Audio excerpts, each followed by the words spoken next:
আওয়ামী লীগের একটা যার ফোর্স আছে, যারা কোনো পদ পদবিতে নাই, রাজনীতির আশেপাশে নাই, এরা কাজবাজ করে কিন্তু রাজনৈতিক সচেতন।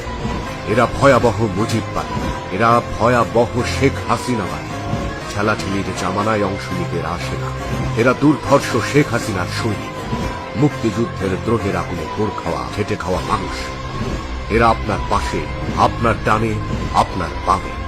কেউ শ্রমিক, কেউ মজুর, কেউ চাকুরিজীবী। শেখ হাসিনার ব্যক্তিগত জয় বাংলা বাহিনী। রাজনৈতিক ময়দানে দেয়ালে পিঠ ঠেকলেই এরা রাস্তায় নামে। এরা বঙ্গবন্ধুর কন্যার প্রশ্নে আপোষহীন। সুপ্ত এই মানুষগুলারে ঘুমাতে দেয়, জাগালে পিঠের চামড়া থাকবে না।